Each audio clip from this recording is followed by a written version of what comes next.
नमस्कार दोस्तों, इस वीडियो में आप डीएलएड प्रथम सेमेस्टर के वर्ष 2018 में पूछे गए बाल विकास यानी कि चाइल्ड डेवलपमेंट पार्ट का कंप्लीट पेपर सॉल्यूशन देखने जा रहे हैं। अगर आप प्रीवियस ईयर जितने भी वर्षों में डीएलएड की परीक्षाएं हुई हैं सभी का complete paper solution subject wise detail में देखना चाहते हैं तो इस वीडियो के बाद इस वीडियो का डिस्क्रिप्शन जरूर चेक करिएगा। और अगर आप चैनल पर पहली बार विजिट कर रहे हैं तो इसको सब्सक्राइब करते हुए बेल आइकन को जरूर प्रेस कर लीजिएगा। चलिए दोस्तों, आज के इस महत्वपूर्ण वीडियो को शुरू करते हैं।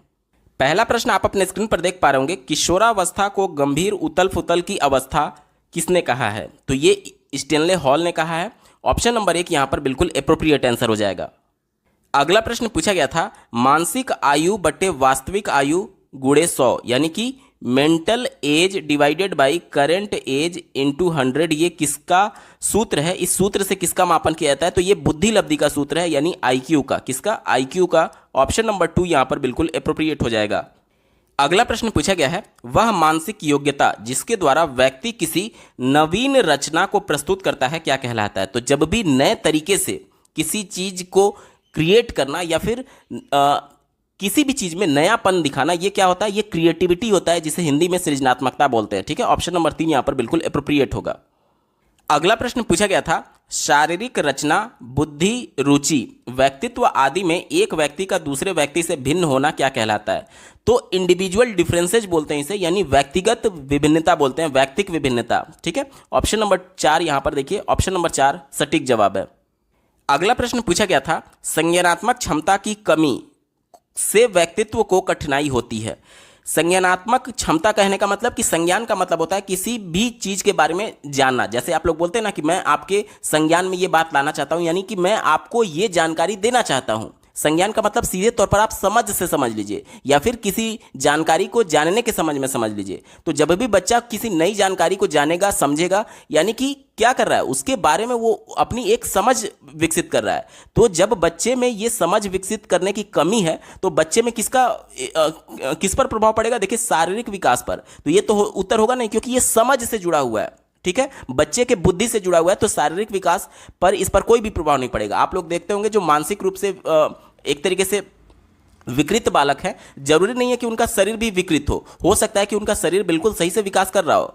ठीक है, क्योंकि यहां पर संज्ञानात्मक क्षमता की कमी है, शारीरिक रूप से कोई भी उसमें कमी नहीं है। ठीक है, इसके बाद से व्यावसायिक विकास तो होगा नहीं, समायोजन होगा नहीं। एक ही विकल्प बचा बौद्धिक विकास में, क्योंकि जब भी आप किसी चीज को नहीं समझ पा रहे हैं या फिर आप उसके बारे में जानकारी नहीं ले पा रहे हैं, आप समझने में कमी है, संज्ञानात्मक क्षमता में कमी है, तो आपका बौद्धिक विकास प्रभावित होगा। ऑप्शन नंबर 2 सही जवाब है।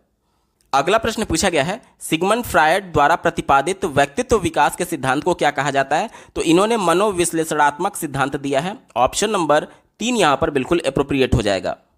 अगला प्रश्न पूछा गया था, परोक्ष वस्तुओं के संबंध में चिंतन क्या कहलाता है? परोक्ष यानी कि जो आपके सामने मूर्त अवस्था में नहीं है। तो जो भी चीज हमारे सामने मूर्त अवस्था में नहीं होती है उसके बारे में चिंतन क्या कहलाता है? तो इसे हम लोग कल्पना बोलते हैं। जैसे कि ध्यान से समझिएगा, अभी आप अपने घर में या फिर कहीं पर भी बैठ करके ये वीडियो देख रहे हैं और आपके मन में किसी घटना को लेकर के कोई चिंतन चल रहा है कि जब मैं मूवी देखने गया था तो हॉल में क्या क्या घटनाएं घटी थी, यानी वो सिचुएशन आपके सामने परोक्ष तौर पर, प्रत्यक्ष तौर पर नहीं है, लेकिन आप उसके बारे में चिंतन कर रहे हैं, यानी कि इमेजिनेशन कर रहे हैं, कल्पना कर रहे हैं। ऑप्शन नंबर 1 यहां पर बिल्कुल एप्रोप्रिएट आंसर हो जाएगा।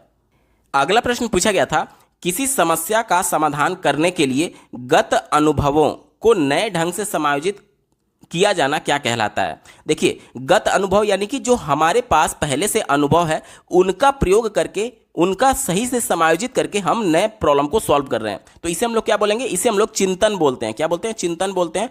यानी कि प्रॉब्लम को सॉल्व करने के लिए हम लोग एक तरीके से थिंकिंग कर रहे हैं, इसी को चिंतन बोलते हैं। ऑप्शन नंबर 2 यहां पर बिल्कुल एप्रोप्रिएट आंसर हो जाएगा।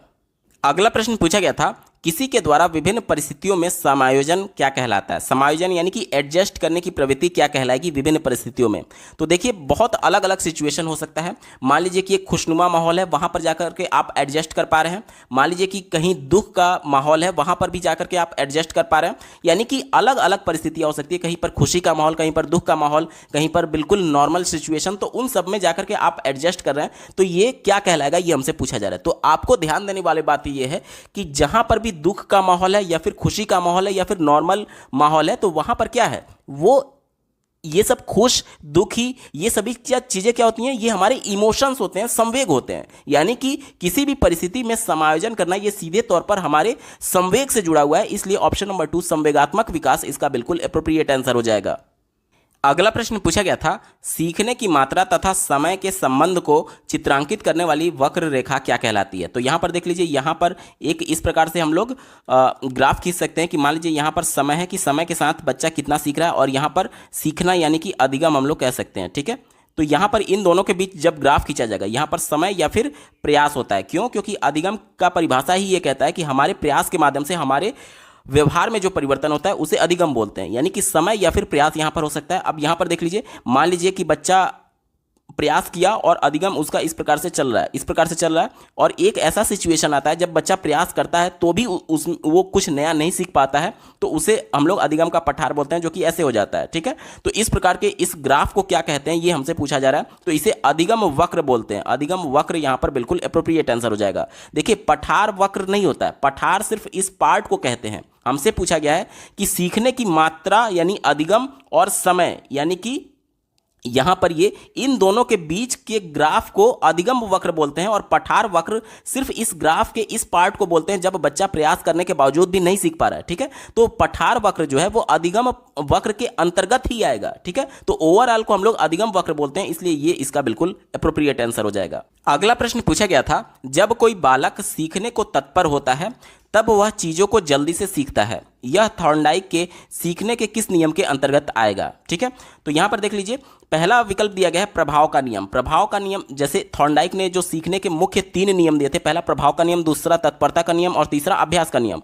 तो प्रभाव का नियम ये कहता है कि जब बच्चा किसी कार्य को करेगा और उस कार्य को करने के दौरान अगर उसको पॉजिटिव कुछ री-इन्फोर्समेंट मिला या फिर कुछ पॉजिटिव चीज़ें उसको मिली, तो वो उस काम को बार बार दोहराना चाहेगा। जैसे कि आप क्या करते हैं कि बच्चा कुछ काम कर रहा है, आप उसको शाबाशी दिए, तो शाबाशी उसके लिए पॉजिटिव री-इन्फोर्समेंट का काम किया, उसके लिए पुनर्बलन का काम किया। अब वो उसे ये लगेगा कि ये काम करने से मुझे शाबाशी मिल रही है, तो वो काम बार बार करना चाहेगा। लेकिन मान लीजिए कोई एक्टिविटी बच्चा कर रहा है और उसने कुछ सामान तोड़ दिया, उस दौरान आपने उसे डांट दिया, तो अब क्या बच्चे को लगेगा कि इस काम से मुझे कहीं ना कहीं डांट पड़ सकती है, यानी निगेटिव री-इन्फोर्समेंट मिल सकता है, जो कि नकारात्मक पुनर्बलन होगा, जिसकी वजह से वो बच्चा उस काम को अब दोहराना नहीं चाहेगा। यानी कि सीधे तौर पर आप ये समझ लीजिए कि प्रभाव का नियम ये कहता है कि जब किसी बच्चे को एक काम करने के लिए कुछ शाबाशी या फिर किसी भी प्रकार का धनात्मक उसको प्रोत्साहन दिया जाएगा तो वो उस काम को बार बार करना चाहेगा, और अगर नकारात्मक प्रोत्साहन दिया जाएगा तो वो उस काम को दोबारा नहीं करना चाहेगा। तो ये होता है प्रभाव का नियम।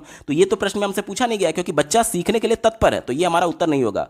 इनमें से कोई नहीं, ये तो पहले ही काट दीजिए। अभ्यास का नियम, अभ्यास का नियम क्या कहता है? थॉर्नडाइक ने इसमें यह बताया था कि किसी भी सीखी हुई चीज को जब बच्चा बार बार अभ्यास करता है तो वो चीज उसके लिए स्थायी हो जाती है। जैसे कि आप कंपटीशन की तैयारी कर रहे हैं, लेकिन अगर कंपटीशन की तैयारी के दौरान चीज़ों का रिवीजन करना छोड़ दे, यानी बार बार अभ्यास ना करें, तो आप धीरे धीरे उन चीज़ों को भूलने लगते हैं। यानी कि आपने सीख लिया था वो चीज़, लेकिन अभ्यास की कमी की वजह से वो चीज़ें आपके माइंड से स्किप होने लगती हैं। इसी को बोलते हैं अभ्यास का नियम। यानी कि किसी भी चीज़ को, सीखी हुई चीज़ को स्थायी बनाने के लिए, अर्थपूर्ण अधिगम करने के लिए अभ्यास जरूरी है, ये थॉर्नडाइक ने कहा था। तो यहाँ पर भी ये भी हमारा उत्तर नहीं होगा क्योंकि प्रश्न में तत्परता की बात की गई है। एक ही विकल्प बचा, तत्परता का नियम। तत्परता का नियम ये कहता है कि बच्चा जब खुद से इंटरनली मोटिवेट होगा, तत्पर होगा चीजों को सीखने के लिए, तभी आप उसको सिखा सकते हैं या फिर वो अधिगम अर्थपूर्ण कर सकता है।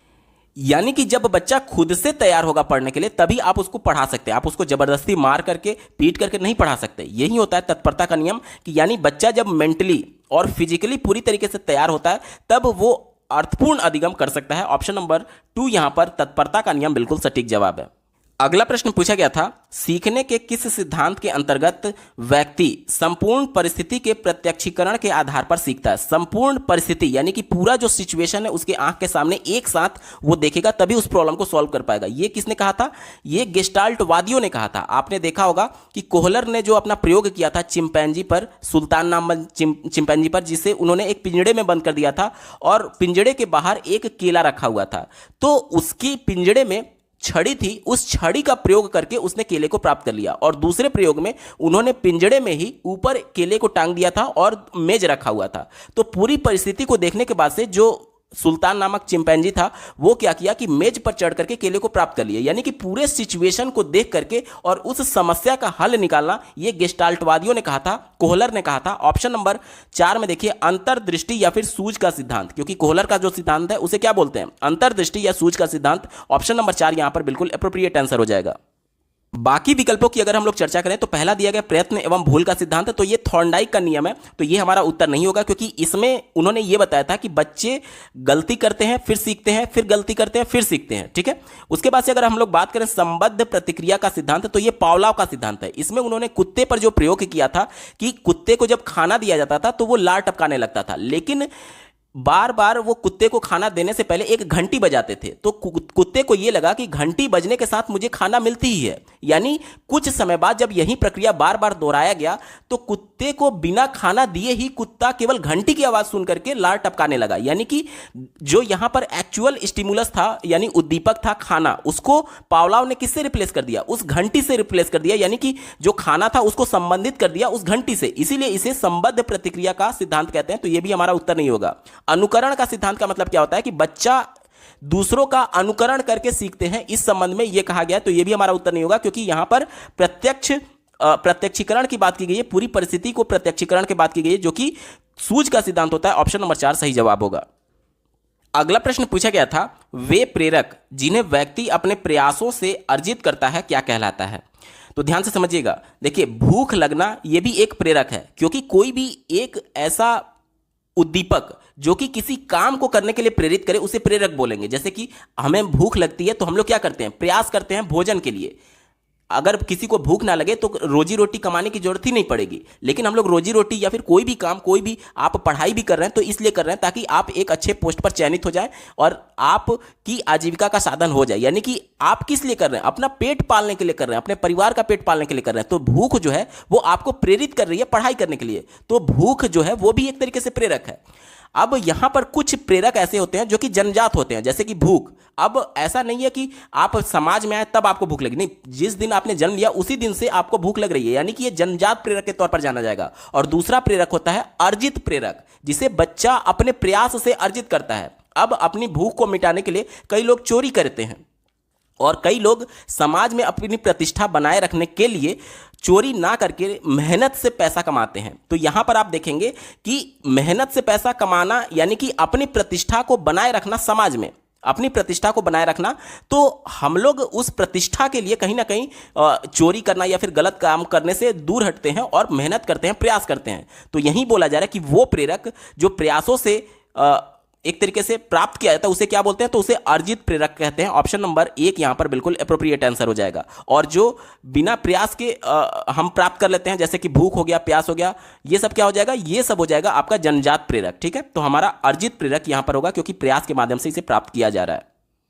अगला प्रश्न पूछा गया था, अधिगम, धारण, पुनः स्मरण तथा पहचान आदि प्रक्रियाएं किसमें आती हैं। ध्यान से समझिएगा, अधिगम का मतलब सीखना। जैसे कि मैं मान लीजिए कि आपको कोई टॉपिक पढ़ाऊं, जैसे मैंने आपको बताया कि त्रिभुज के तीनों अंतः कोणों का योग 180 अंश होता है। ये मैंने मान लीजिए आपको एक नियम बता दिया, तो ये आपने नियम सीख लिया, तो इसे हम लोग अधिगम बोलेंगे। उसके बाद से धारण, अब आपने जो कुछ भी सीखा वो आपके माइंड में जाकर के सेव होता है।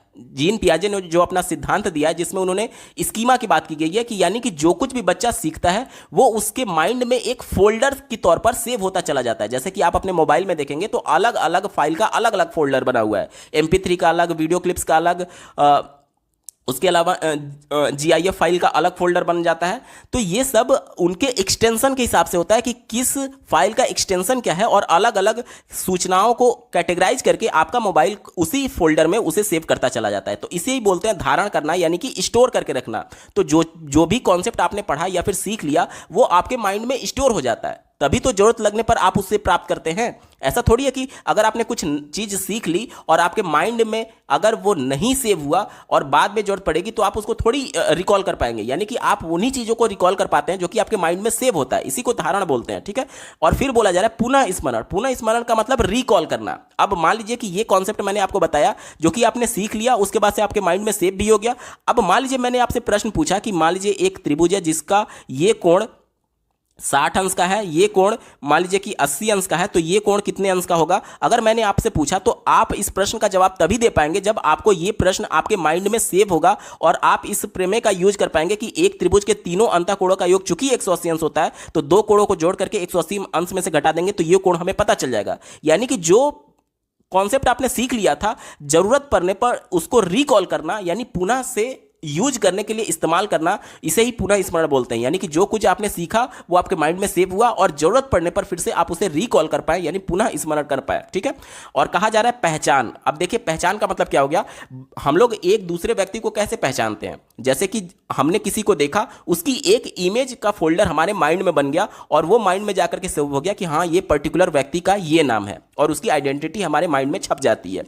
अब अगली बार जब हम उस बंदे को देखेंगे तो हमारा माइंड उन सभी फोल्डर्स से कंपैरिजन करता है कि आखिर इस बंदे का नाम क्या है या फिर क्या हम इसको जानते हैं। तो आपका माइंड उसको कैलकुलेट करता रहता है कि हाँ इस बंदे को हमने देखा है या नहीं। और जब आपके माइंड में उस स्कीमा से यानी उस फोल्डर से जब मैच हो जाता है तो आपका माइंड आपको सिग्नल भेजता है कि हाँ ये पर्टिकुलर ये व्यक्ति है या फिर इनका नाम ये है।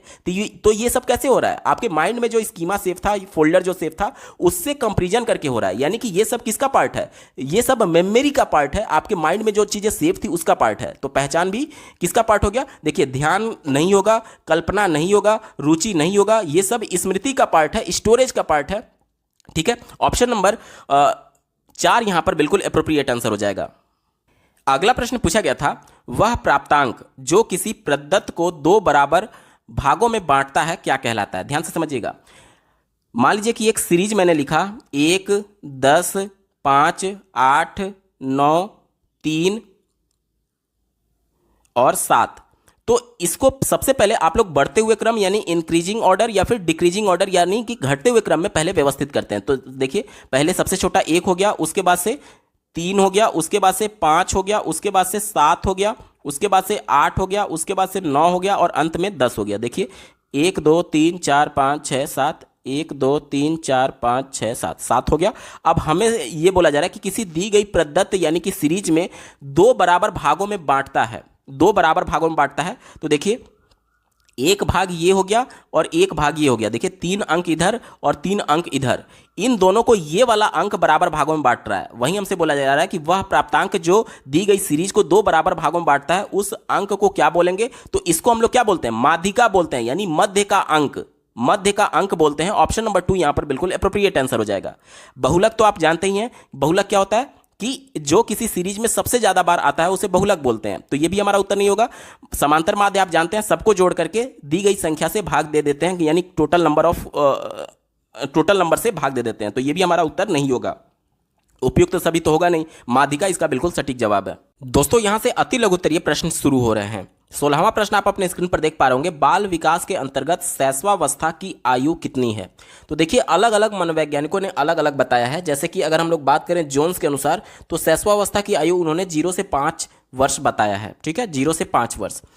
कई जगह आपको 0 से 6 वर्ष भी मिलेगा। यही संस्था यानी पीएनपी जो कि पहले यूपी टेट की परीक्षा का आयोजन करती थी, तो उसमें भी आप लोग देखेंगे कि पिछले वर्षों में जब ये प्रश्न पूछा गया था कि शैशवावस्था की एज क्या होती है, तो कई बार 0 से 6 वर्ष को सही माना है। और अभी हाल ही में यूपी टेट 2021 का जो पेपर हुआ था उसमें उन्होंने 0 से 2 साल को सही मान लिया और 0 से 6 साल को गलत मान लिया। क्यों? क्योंकि एनसीईआरटी में 0 से 2 साल लिखा गया शैशवावस्था को।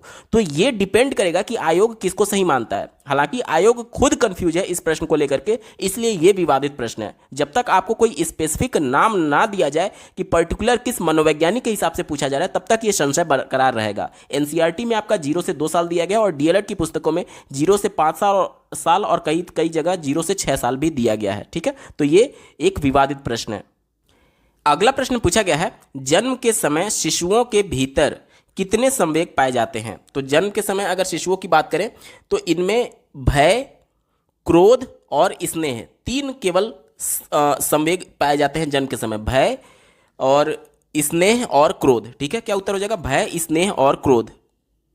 अगला प्रश्न पूछा गया है, बुद्धि का बहुकारक सिद्धांत किसके द्वारा प्रतिपादित किया गया है? तो बुद्धि का बहुकारक सिद्धांत थॉर्नडाइक के द्वारा प्रतिपादित किया गया है। इसमें थॉर्नडाइक ने यह बताया था कि बुद्धि जो है वो विभिन्न कारकों का मिश्रण होता है जिसमें कई योग्यताएं निहित होती हैं और उनके अनुसार किसी भी मानसिक कार्य के लिए विभिन्न कारक एक साथ मिलकर के कार्य करते हैं। तो ये होता है बहुकारक का सिद्धांत, जो कि थॉर्नडाइक ने दिया था। उत्तर क्या हो जाएगा? थॉर्नडाइक। अगला प्रश्न पूछा गया था, अंतर्मुखी व्यक्तित्व से क्या समझते हैं? तो अंतर्मुखी व्यक्तित्व में क्या होता है कि ऐसा व्यक्तित्व रखने वाला जो व्यक्ति होता है वो आत्म केंद्रित होता है, चिंतनशील होता है और एकाग्र प्रिय रहता है। यानी कि वह अपने में ही स्वलीन रहता है, वो समाज में बहुत ज़्यादा इंटरेक्शन नहीं करता या फिर समाज में बहुत ज़्यादा घुल मिल नहीं पाता। यानी अपने तक सीमित रहना अंतर्मुखी व्यक्तित्व का लक्षण है। इसके अलावा आप लिख सकते हैं कि इस व्यक्तित्व के लक्षण स्वभाव, आदत, अभिवृत्ति आदि बाह्य रूप से प्रकट नहीं होती है, इसीलिए इसको अंतर्मुखी व्यक्तित्व कहते हैं। ठीक है, चलिए अगला प्रश्न पूछा गया था, सामान्य बौद्धिक स्तर के बालक की बुद्धि लब्धि यानी IQ कितनी होती है? प्रश्न पूछा गया है सामान्य बौद्धिक स्तर के बालक के लिए, तो इनकी जो बुद्धि लब्धि होती है वो कितनी होती है? 90 से लेकर के 110 के बीच में होती है। ठीक है, 90 से लेकर के 110 के बीच में जिनकी बुद्धि लब्धि होगी उन्हें सामान्य बौद्धिक स्तर का बालक कहते हैं। यहां तक क्लियर हो गया? ठीक है, चलिए बढ़ते हैं अगले प्रश्न पर। बुद्धि परीक्षण के लिए प्रयुक्त होने वाले TAT परीक्षण का निर्माण किसने किया है? TAT परीक्षण का निर्माण किसने किया हमसे पूछा जा रहा है। तो TAT परीक्षण का निर्माण हेनरी A. मूरे और क्रिस्टीना मॉर्गन ने किया है। उत्तर क्या हो जाएगा? Henry A. मूरे और क्रिस्टीना मॉर्गन। अगला प्रश्न पूछा गया था, बालक के केंद्रक में सामान्यतः कितने गुणसूत्र होते हैं? तो टोटल गुणसूत्रों की संख्या 46 होती है और अगर जोड़े में पूछे तो टोटल जोड़े 23 होते हैं। ठीक है, हमसे केवल पूछा गया कितने गुणसूत्र होते हैं, तो उत्तर क्या हो जाएगा? 46। और अगर जोड़े में पूछता तो आप इसका उत्तर 46 भी लिख सकते हैं या फिर 23 जोड़े लिख सकते हैं। ठीक है, यहां तक क्लियर हो गया? चलिए अगला प्रश्न पूछा गया है, सीखने का स्थानांतरण संप्रत्यय को स्पष्ट कीजिए। स्थानांतरण का मतलब होता है ट्रांसफर होना। ठीक है, ट्रांसफर होना यानी एक जगह से दूसरी जगह स्थानांतरित होना। किसके लिए? सीखने के लिए। ध्यान से समझिएगा, सीखना क्या होता है? इसे अधिगम बोलते हैं। यानी कि किसी एक परिस्थिति में सीखी गई संप्रत्यय को दूसरी परिस्थिति में यूज करना, इसे ही हम लोग बोलते हैं अधिगम का स्थानांतरण या फिर सीखने का स्थानांतरण। ध्यान से समझिए मैं क्या बोल रहा हूं। अगर मैं आपसे बोला कि एक त्रिभुज के तीनों अंतःकोणों का योग 180 अंश होता है, तो ये प्रमेय आपने सीख लिया कि त्रिभुज के तीनों अंतःकोणों का योग 180 अंश होता है।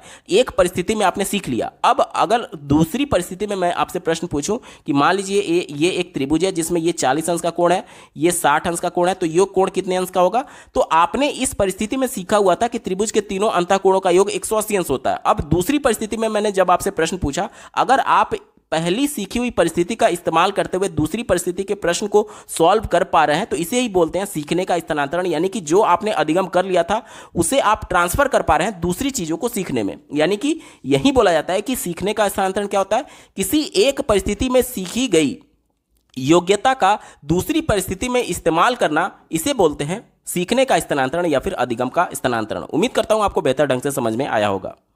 अगला प्रश्न पूछा गया था, बालक के कोषों एवं पेशियों के समय के साथ साथ होने वाला वह परिवर्तन जिसके कारण वह निश्चित समय पर ही कोई कार्य करने के योग्य होता है, क्या कहलाता है? जैसे मान लीजिए बालक है तो तुरंत जन्म लेते ही वो चलने नहीं लगेगा। बालक है, जन्म लेते ही वो तुरंत दौड़ने नहीं लगेगा। क्यों नहीं दौड़ पाएगा? क्योंकि उसकी मांसपेशियां जो हैं वो उस समय एक तरीके से मैच्योर नहीं रहती हैं, परिपक्व नहीं रहती हैं। तो यही हमसे पूछा जा रहा है कि बालक के कोषों और पेशियों के समय के साथ साथ होने वाला वह परिवर्तन जिसके कारण वह निश्चित समय पर ही कोई कार्य करने के योग्य होता है, यह क्या कहलाता है? तो एक निश्चित समय के बाद जब वो 9 महीने का होगा, 10 महीने का होगा, लगभग 1 साल के आसपास, वो धीरे धीरे अपने पैर पर खड़ा होना सीखता है। यानी कि जब वो उसमें मैच्योरिटी आती है, परिपक्वता आती है, तब वो इन चीजों को कर पाएगा। तो इसका उत्तर क्या हो जाएगा?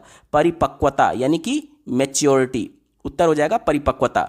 अगला प्रश्न पूछा गया था, वैयक्तिक एवं सामूहिक परीक्षण में मुख्य अंतर क्या है? वैयक्तिक यानी कि जो इंडिविजुअल लिया जा रहा है उसका बुद्धि परीक्षण किया जा रहा है, और सामूहिक यानी कि ग्रुप में, समूहों में बुद्धि परीक्षण किया जा रहा है। तो दोनों में मुख्य अंतर यही है कि ये व्यक्तिगत होता है और ये सामूहिक होता है। और इसके अलावा दूसरा अंतर आप ये लिख सकते थे कि वैयक्तिक जो बुद्धि परीक्षण होता है वो विशिष्ट लक्षणों के आधार पर होगा। यानी कि ये एक तरीके से प्रोफेशनल तौर पर होता है, क्योंकि अगर आप इंटरव्यू दे रहे हैं, पर्सनली दे रहे हैं, तो आप प्रशिक्षित होंगे। ठीक है, तो जो वैयक्तिक बुद्धि परीक्षण होता है वो प्रशिक्षित होता है, और जो सामूहिक बुद्धि परीक्षण होता है वो सामान्य योग्यता वाले लोगों के लिए परीक्षण होता है। ठीक है, ग्रुप में कई लोगों का एक साथ परीक्षण कर लिया जाता है, यानी सामान्य लोगों का जो कि खास पढ़े लिखे नहीं होते हैं। ठीक है, तो यही अंतर आपको लिखना था।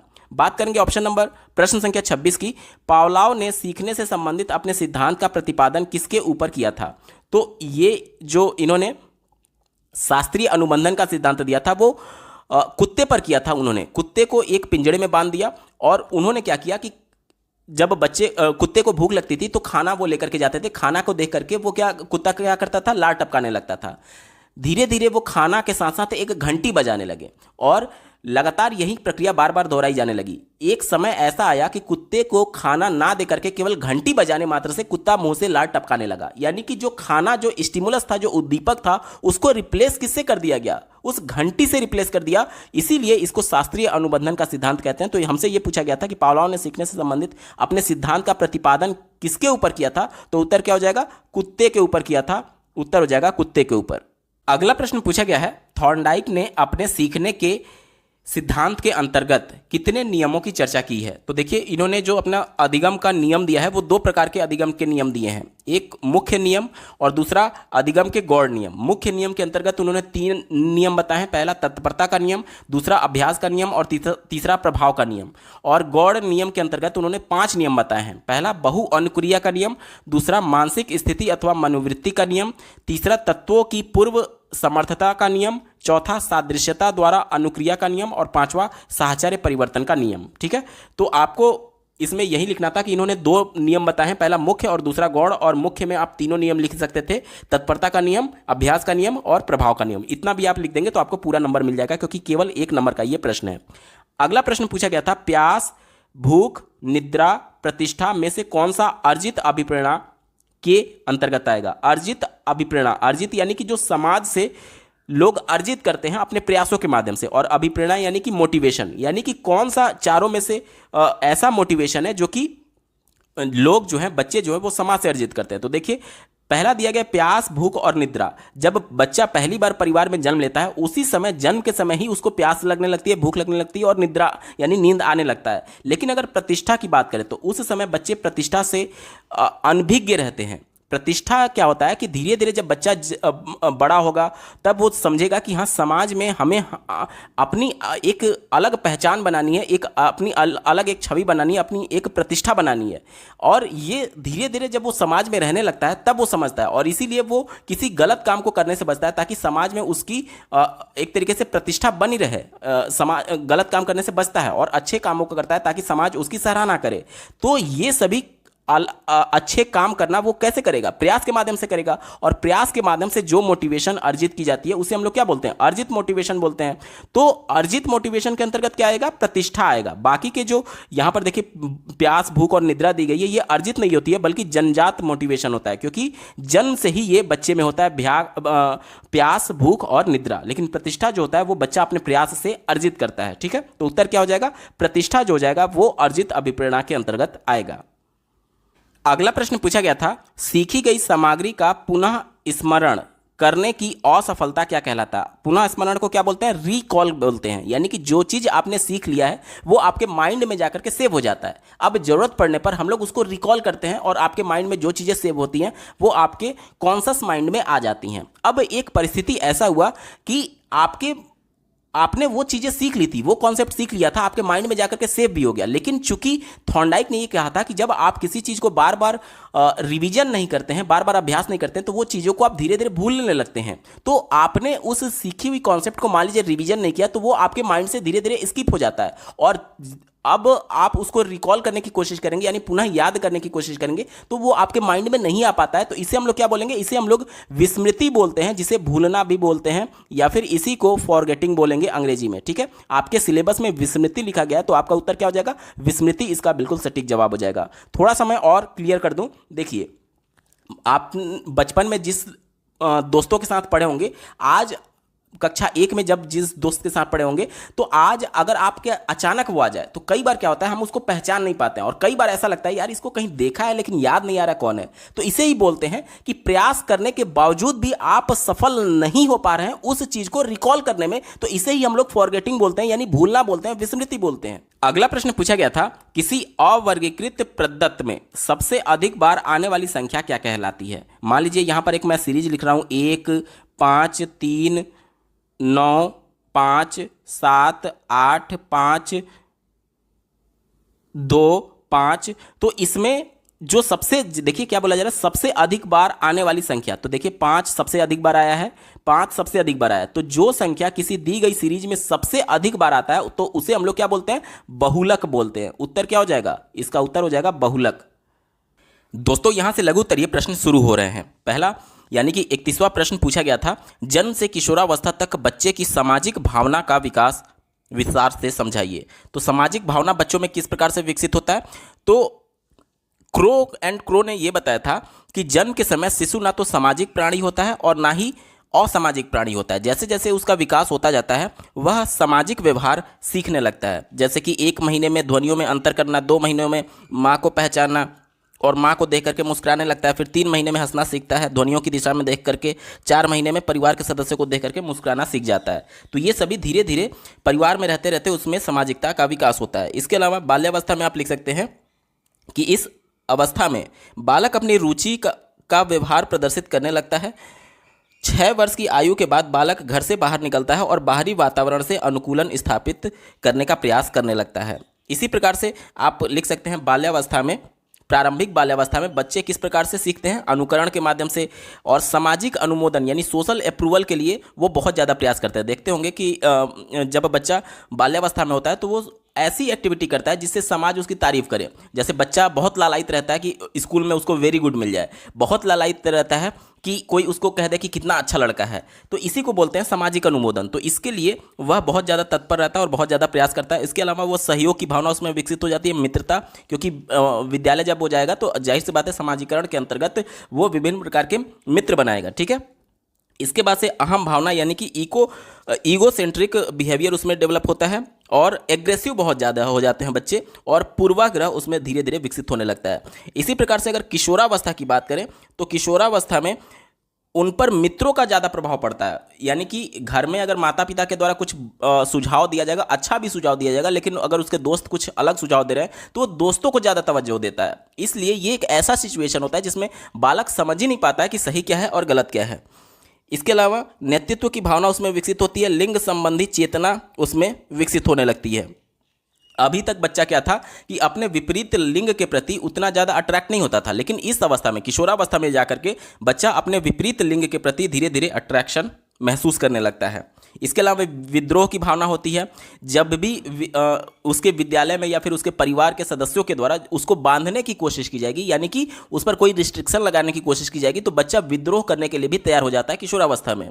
इसके अलावा व्यवसाय चयन, क्योंकि बच्चा जब 12वीं में होगा तो उस दौरान बच्चा अपने व्यवसाय का चयन करने के लिए स्ट्रीम चुन रहा होगा, तो ये एक ऐसा स्टेज होता है जिसमें व्यवसाय चयन पर भी फोकस करने लगता है बच्चा, और सामाजिक रुचि यानी कि सामाजिक समारोहों में, पार्टियों में और त्योहारों में सक्रिय भागीदारी निभाने लगता है। तो ये जन्म से किशोरावस्था तक बच्चों का सामाजिकरण, भावना का विकास किस प्रकार से होता है, आपको इतना लिखना है। ठीक है, चलिए बढ़ते हैं अगले प्रश्न की तरफ। दिया गया है, बच्चे के मानसिक विकास में वंशानुक्रम और वातावरण का सापेक्षिक महत्व है, इस पर समीक्षात्मक व्याख्या दीजिए। देखिए वंशानुक्रम का मतलब क्या हो गया कि हेरिडिटी, यानी कि बच्चे अपने माता पिता से जो उनको गुण ट्रांसफर होते हैं, जो विभिन्न प्रकार के प्रॉपर्टीज उनमें ट्रांसफर हो रही है, उसे वंशानुक्रम बोलेंगे। और वातावरण क्या हो गया, बच्चे का परिवेश, उसका इन्वायरमेंट।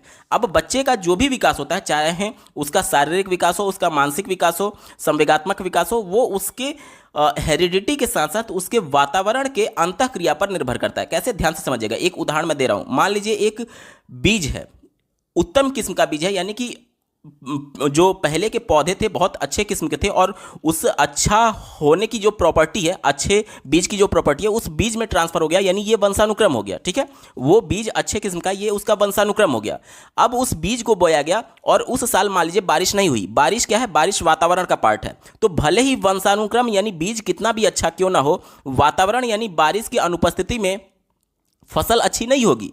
यानी कि वातावरण भी इंपॉर्टेंट है और अच्छा बीज यानी वंशानुक्रम भी इंपॉर्टेंट है। अब इसका दूसरा कंडीशन समझ लीजिए।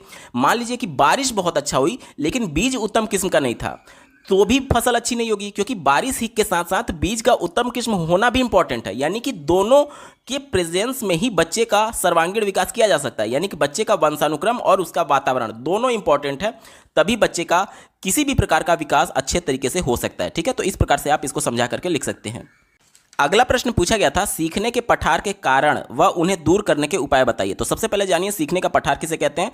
तो बच्चे के प्रयास के माध्यम से उसके व्यवहार में जो परिवर्तन होता है उसे हम लोग क्या बोलते हैं? अधिगम बोलते हैं। तो मान लीजिए ये बच्चे का प्रयास हो गया या फिर समय हो गया, क्योंकि प्रयास करेगा तो उसमें समय भी लगेगा, यानी कि समय या फिर प्रयास के बीच में और अधिगम के बीच में ये ग्राफ खींचा जाता है, तो इसे बोलते हैं अधिगम वक्र बोलते हैं। क्या बोलते हैं? अधिगम वक्र बोलते हैं।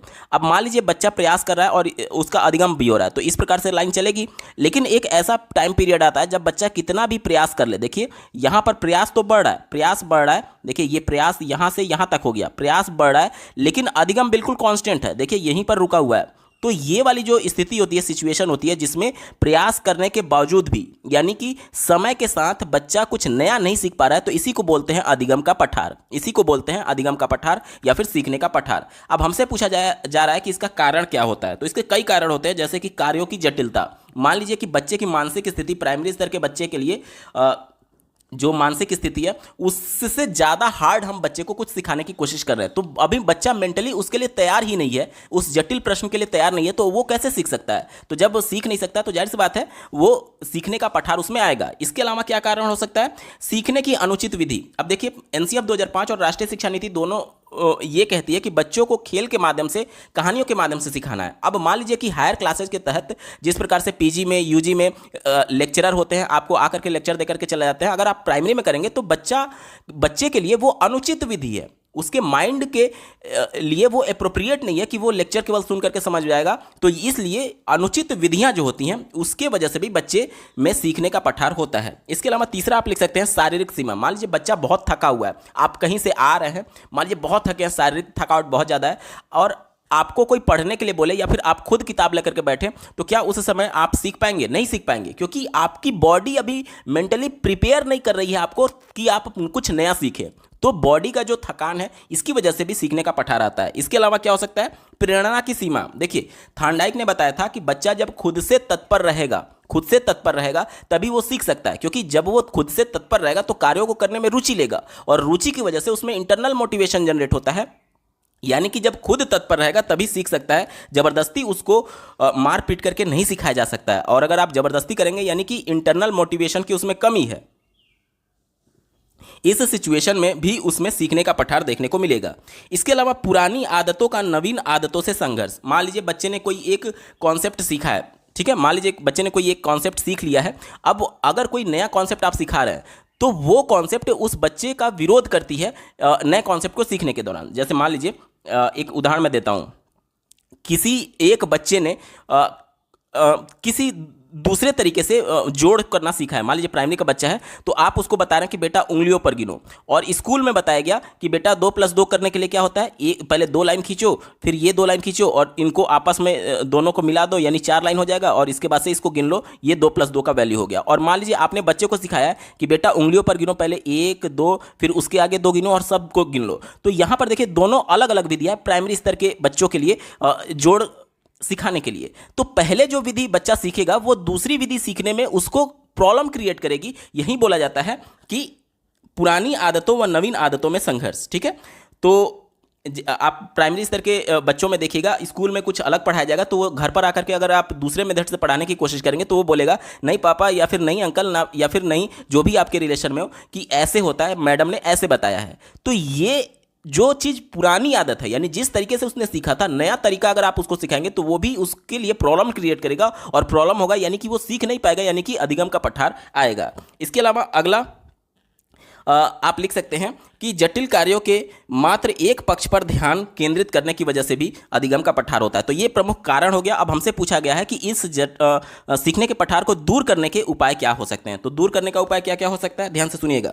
पहला ये हो सकता है कि सीखने की क्रिया में एक क्रम होना चाहिए, यानी कि ऐसा नहीं है कि आप तुरंत बच्चे को हार्ड वाला दे दें, पहले आप सरल से जटिल की ओर आपने शिक्षण विधि पढ़ी होगी, यानी कि बच्चों के मानसिक स्तर के हिसाब से पहले सरल, उसके बाद से धीरे धीरे क्रम बढ़ाते जाएंगे, यानी कठिन तक हम लोग जाएंगे, डायरेक्टली कठिन पर नहीं जाएंगे। ठीक है, अगला आप लिख सकते हैं किसी कार्य को कुछ समय तक सीखने के बाद आराम दिया जाना चाहिए बच्चे को, क्योंकि लगातार अगर बच्चा वही चीज कर रहा है तो भी वो उससे बोर होने लगता है, और जहां पर भी बच्चा बोर हुआ वहां पर अधिगम का पठार आ जाएगा। ठीक है, इसके अलावा आप लिख सकते हैं कि अधिगम की रोचक और सर्वोत्तम विधियों का प्रयोग करना चाहिए, जो बच्चे के मानसिक स्तर के हिसाब से बिल्कुल एप्रोप्रिएट हो, उसी विधि से जब आप पढ़ाएंगे तो बच्चे उसमें इंटरेस्ट लेंगे, और इंटरेस्ट की वजह से वो चीज़ों को जल्दी सीखेंगे। ठीक है, इससे अधिगम का पठार आने की संभावना कम रहती है। इसके अलावा अगला आप लिख सकते हैं अधिगम करने वाले को प्रेरणा और प्रोत्साहन देते रहना चाहिए, यानी उसको बच्चे को मोटिवेट करना ये भी टीचर का काम है।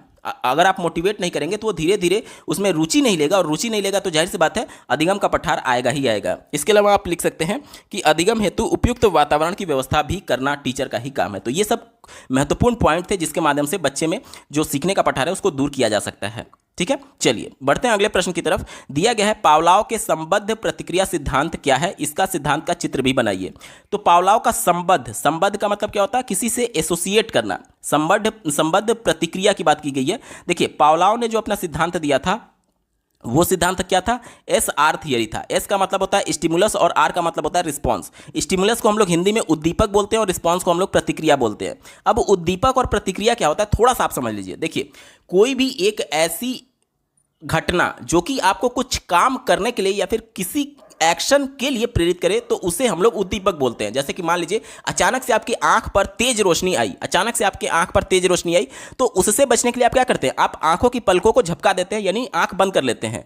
तो यहां पर तेज रोशनी आपके लिए आंख बंद करने के लिए एक तरीके से प्रेरित कर रही है। तो जो भी एक्टिविटी या फिर जो भी गतिविधि या फिर जो भी घटना आपको किसी काम के लिए प्रेरित करती है वो उद्दीपक हो जाती है, यानी कि तेज लाइट जो है यहां पर उद्दीपक हो जाएगा, स्टिमुलस हो जाएगा, और आपकी आंखों का झपकाना, पलकों का झपकाना, ये आपकी प्रतिक्रिया हो जाएगी। ठीक है, तो इसी को ध्यान में रखिएगा। अब बोला गया था कि पावलाव के संबद्ध प्रतिक्रिया सिद्धांत क्या है। इसमें उन्होंने क्या कहा था, क्या बताया था कि उन्होंने एक कुत्ते पर प्रयोग किया। एक कुत्ते को उन्होंने पिंजड़े में इस प्रकार से बंद कर दिया। देखिए यहां पर चित्र बनाने के लिए भी बोला गया है, तो आप इस प्रकार से पिक्टोरियल रिप्रेजेंटेशन कर सकते हैं। मान लीजिए ये कुत्ता हो गया और यहाँ पर पावलाव साहब बैठ करके इसको देख रहे थे। यहाँ पर क्या होता है कि कुत्ते को भोजन दिया जाता है और उसी समय पावलाव एक घंटी बजाते हैं।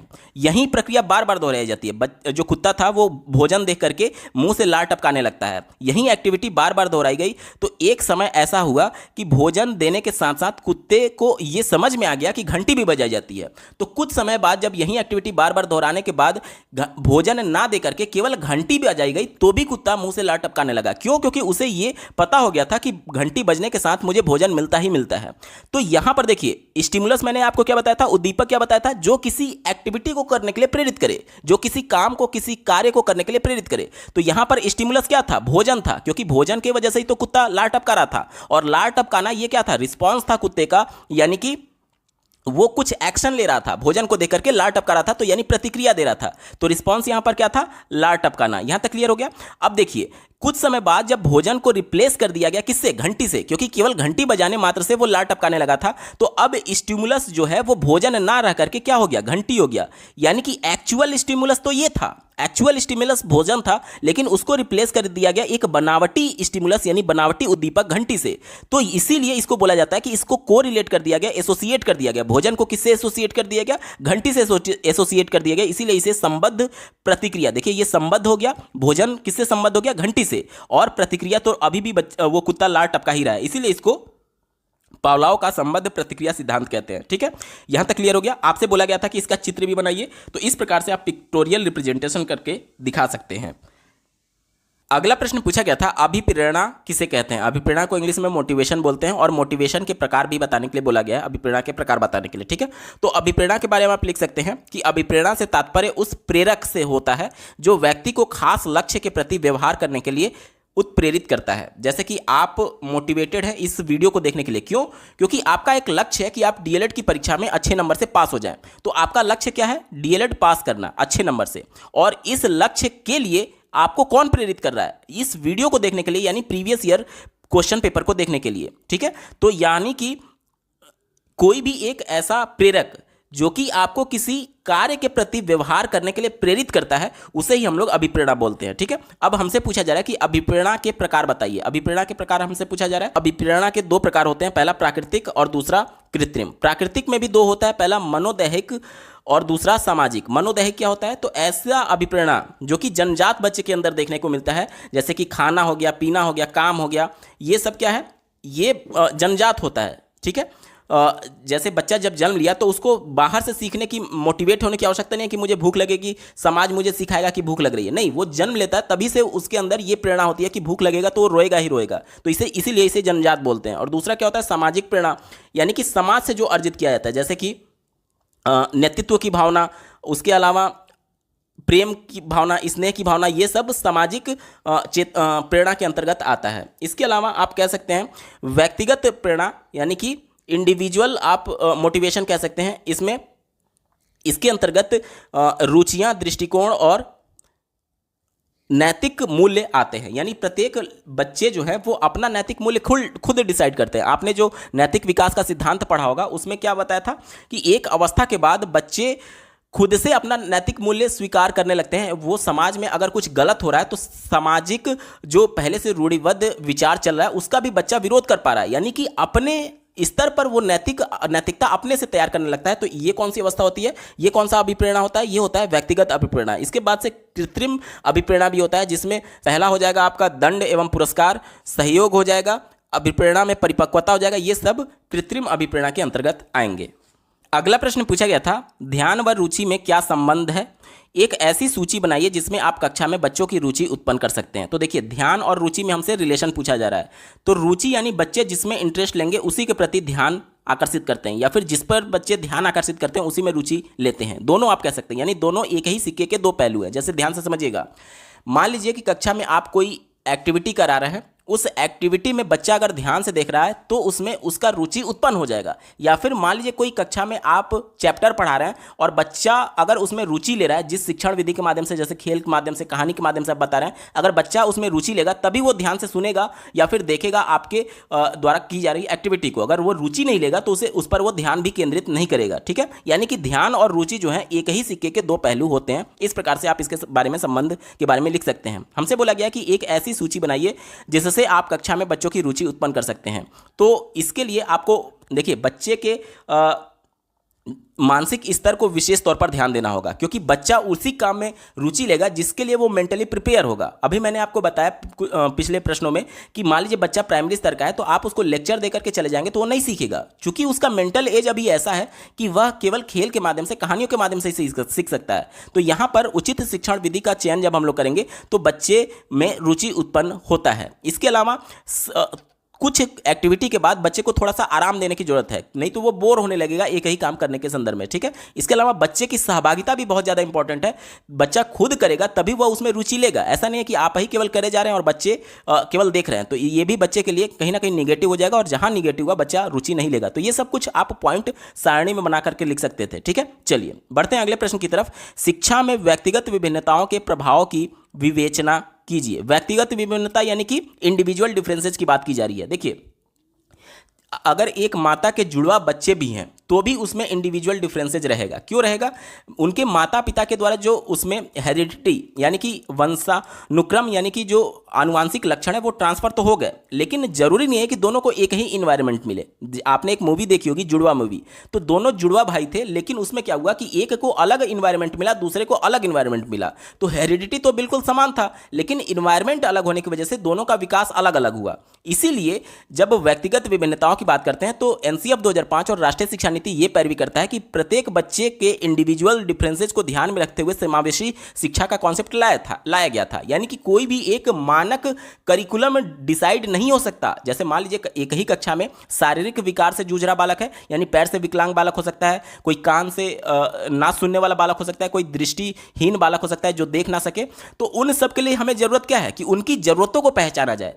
ये सब में इंडिविजुअल डिफरेंसेस तो हो गया, तो उनकी जरूरत क्या है कि जो देख नहीं सकता उसको ब्रेल लिपि के माध्यम से पढ़ाना है, जो सुन नहीं सकता उसको कुछ क्लिप्स दिखा करके या फिर अपने बॉडी एक्टिविटी के माध्यम से बताना है, क्योंकि जो मैं बोलूंगा वो तो सुनेगा नहीं क्योंकि उसकी कान में प्रॉब्लम है। तो जब मैं बॉडी एक्टिविटी के माध्यम से उसको बताऊंगा तो एटलीस्ट उसकी आंखें तो ठीक है, वो देख करके चीजों को समझ पाएगा, या फिर कुछ विजुअल क्लिप्स दिखाएंगे, या फिर यूट्यूब पर आप देखते होंगे कि नीचे कुछ सबटाइटल लिख करके आता है अंग्रेजी में या फिर हिंदी में, तो एटलीस्ट बच्चा उस ऑडियो को नहीं सुन पाएगा, उस वीडियो के ऑडियो को नहीं सुन पाएगा, लेकिन जो टाइटल लिख करके आ रहा है, सबटाइटल लिख करके आ रहा है, उसको तो पढ़ सकता है। तो इस प्रकार से हम उसको मदद कर सकते हैं। इसके अलावा जो पैर से विकलांग है उसके लिए हम लोग क्या कर सकते हैं कि जो इंफ्रास्ट्रक्चर है बॉडी का, जो माफ कीजिएगा, जो इंस्टीट्यूट का जो बिल्डिंग है उसे हम लोग उसके लिए सुगम में बना सकते हैं। जैसे कि स्टेयर्स के साथ साथ स्लोप वाले भी स्लोप भी होना चाहिए, ताकि बच्चे का व्हील चेयर उस पर चढ़ करके आसानी से उसकी कक्षा तक पहुंच पाए। तो ये सभी इंडिविजुअल डिफरेंसेस का हम लोग ध्यान रख रहे हैं,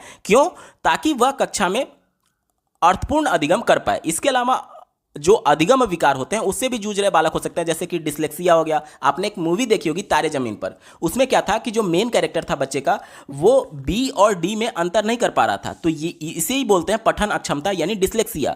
इसके अलावा डिस्कैलकुलिया हो सकता है, यानी कि जो गणितीय संक्रियाएं होती है, जोड़ घटाना गुणा भाग, इसके अलावा जो अंकों को पहचानने में अक्षमता होती है उसी को हम लोग डिस्कैलकुलिया बोलते हैं। डिस्ग्राफिया लिखने में अक्षमता, यानी बालक कुछ सही से नहीं लिख पा रहा है। तो इन सभी इंडिविजुअल डिफरेंसेस को ध्यान में रखते हुए हमें प्रत्येक बच्चे के लिए करिकुलम अलग अलग तैयार करना होता है, और सभी बच्चे को एक मानक के तौर पर नहीं पढ़ाया जा सकता। जैसे मान लीजिए आप कोई एक्टिविटी करा रहे हैं, शारीरिक तौर पर कोई एक्टिविटी करा रहे हैं, तो जो पैर से विकलांग बालक है वो उस एक्टिविटी में शामिल नहीं हो पाएगा, यानी कि उसके लिए करिकुलम उसी के हिसाब से तय करना होगा।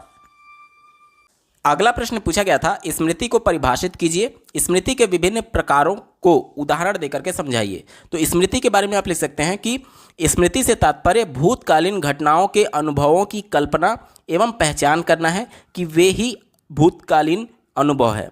यानी कि जो चीज़ आपने सीख लिया है वो आपका क्या हो गया, अनुभव हो गया।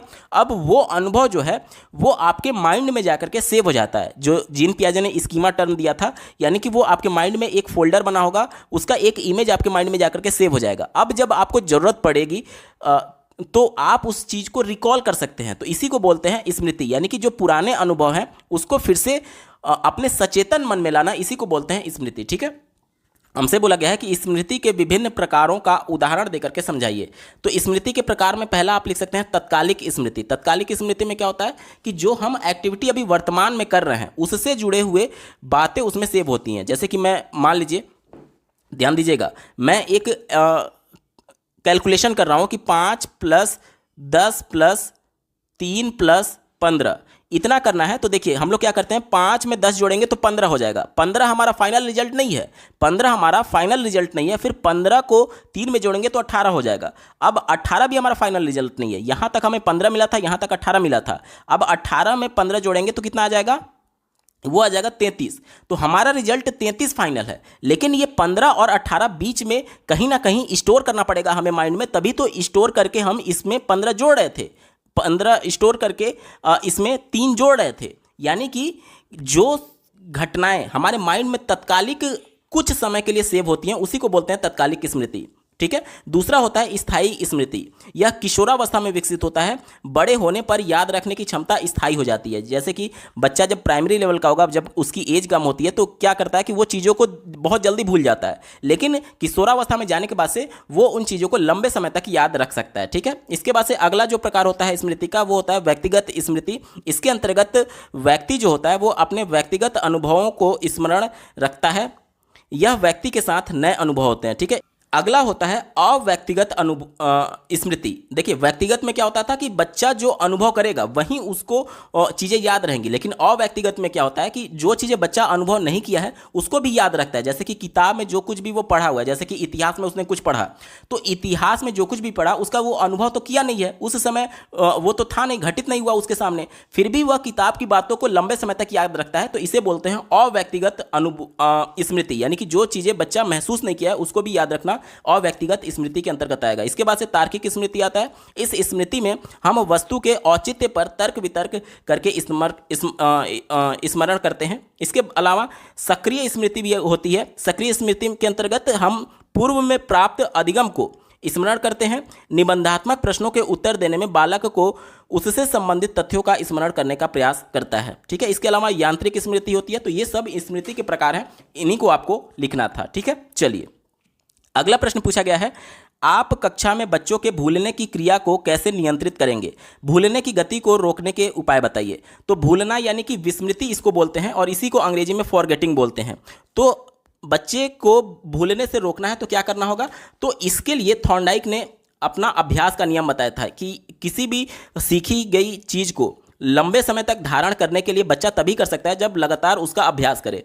जैसे कि मान लीजिए आप कंपटीशन की तैयारी कर रहे हैं, लेकिन अगर आप उन सभी सिलेबस को अगर तैयार ना कर रहे या फिर बहुत लंबे समय तक छोड़ दें, अभ्यास ना करें, तो क्या हो जाएगा? आप उन सभी चीज़ों को भूलने लगेंगे। इसीलिए थॉर्नडाइक ने कहा था कि जितना ज़्यादा अभ्यास किया जाएगा उतना लंबे समय तक उन चीज़ों को धारण करके रखा जा सकता है। ठीक है, इसके अलावा स्मृति को की गति को रोकने के लिए हमें एक तरीके से प्रश्न पूछा गया है। तो स्मृति के निवारण के उपाय में पहला आप लिख सकते हैं पाठ की विषय वस्तु, यानी कि जो बच्चे के मानसिक स्तर से होगा, स्तर के बराबर होगा, वहीं पाठ बच्चे को पढ़ाया जाना चाहिए। अगर उससे लेवल में ऊपर है तो वो बहुत जल्दी बच्चा भूल जाएगा। इसके अलावा दूसरा आप लिख सकते हैं पाठ की पुनरावृत्ति। यही चीज़ मैं बता रहा था कि बार बार उस चीज़ को रिवीजन किया जाएगा, तब बच्चा लंबे समय तक उसको याद कर सकता है।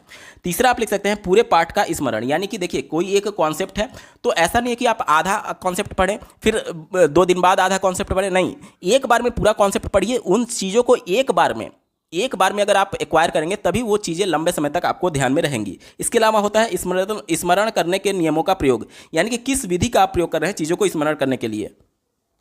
इसके अलावा सस्वर वाचन की बात की जाती है। आप प्राइमरी स्तर में देखते होंगे बच्चे बोल बोल करके कविता या फिर कहानी पढ़ते हैं। क्यों बच्चों को ऐसे किया जाता है? क्योंकि जो चीज़ें वो बोल रहे हैं वो चीज़ें उनके माइंड में सेव होती चली जाती है। ये प्राइमरी स्तर के बच्चों के लिए होता है। ठीक है, इसके अलावा होता है विचार साहचर्य के नियमों का पालन, यानी कि जो कुछ भी बच्चे को सिखाना है वो किसी ना किसी चीज़ से एसोसिएट करके जोड़ करके बताया जाता है। एनसीएफ 2005 ये कहता है कि बच्चों को ईवीएस उसके परिवेश से जोड़ करके बताना चाहिए। जैसे देखिए बच्चे को ए फॉर एप्पल पढ़ाया जाता है, ए फॉर एप्पल पढ़ाया जाता है। अब ये ए जो अल्फ़ाबेट है ये बच्चे के लिए नया है, लेकिन प्राइमरी कक्षा 1 में जाएगा तब उसकी एज 6 साल होगी, यानी 6 साल में कभी ना कभी तो वो सेब खाया होगा। तो ये सेब जो है वो मूर्त अवस्था में देखा हुआ है अपने परिवेश में, इसी से कोरिलेट यानी एसोसिएट किया गया ए अल्फ़ाबेट को। तो यही बोला जाता है कि विचार साहचर्य के नियम का पालन, यानी कि जो कुछ भी बच्चे को समझाना है वो किसी से एसोसिएट कर दिया जाएगा, तब बच्चा उसको अच्छे तरीके से समझ सकता है। इसके अलावा स्मरण यानी कि याद करने के बाद से बच्चे को थोड़ा सा रिलैक्स होना चाहिए। ऐसा नहीं है कि एक कॉन्सेप्ट याद किया दूसरा कॉन्सेप्ट तुरंत लेकर के बैठ गया, थोड़ा सा गैप होना चाहिए, रिलैक्स होना चाहिए, उसके बाद ही बच्चे में भूलने की जो प्रवृत्ति है उसको कम किया जा सकता है। तो ये महत्वपूर्ण कारक है जिसके माध्यम से भूलने की गति को रोका जा सकता है। तो ये सब कुछ आप लिख सकते हैं। अगला प्रश्न पूछा गया था सांख्यिकी से आप क्या समझते हैं? सांख्यिकी के प्रकारों की संक्षिप्त में चर्चा कीजिए। तो सांख्यिकी के बारे में आप लिख सकते हैं कि सांख्यिकी वह विज्ञान है जो अनुसंधान के किसी क्षेत्र में प्रकाश डालने के लिए एकत्र किए गए संख्यात्मक आंकड़ों के संकलन, वर्गीकरण, प्रदर्शन, तुलना और निर्वचन की रीतियों का विवेचन करता है। जैसे कि मान लीजिए कि आपने जनगणना 2011 के विभिन्न आंकड़ों को जुटाया, तो सबसे पहले हम लोग क्या करते हैं सांख्यिकी में, क्या करते हैं संख्यात्मक आंकड़ों का संकलन यानी उसे जुटाते हैं। उसके बाद से उसको कैटेगराइज करते हैं कि जैसे मान लीजिए हमें किसी एक पर्टिकुलर उद्देश्य को प्राप्त करना है कि महिलाओं की शिक्षा में कितना बढ़ोतरी हुआ है पिछले 10 सालों में, तो उसके लिए हमें क्या करना होगा कि महिलाओं के आंकड़े को कैटेगराइज करना होगा अलग, उसी को बोलते हैं वर्गीकृत करना। उसके बाद से तुलना करेंगे, पिछला जो हमारा 2001 में जनगणना हुआ था उससे हम तुलना करेंगे, तभी तो बता सकते हैं कि हाँ इसमें कुछ प्रोग्रेस हुआ है अथवा नहीं हुआ है। तो इसी को बोलते हैं सांख्यिकी, यानी कि सांख्यिकी वह विज्ञान है जो अनुसंधान के किसी क्षेत्र में, अनुसंधान का क्षेत्र कहने का मतलब कि जैसे हम महिलाओं के शिक्षा में हुए बढ़ोतरी के बारे में जानना चाहते हैं तो ये अनुसंधान का क्षेत्र हो गया। अनुसंधान के किसी क्षेत्र में प्रकाश डालने के लिए एकत्र किए गए संख्यात्मक आंकड़े। अब जो आंकड़े एकत्रित किए गए हैं, डेटा एकत्रित किया गया है, उसका पहले हम लोग क्या करेंगे वर्गीकृत करेंगे और उसके बाद से तुलना करेंगे, तो इसी को हम लोग सांख्यिकी बोलते हैं। अब हमसे पूछा गया है सांख्यिकी के प्रकारों का संक्षिप्त में चर्चा कीजिए।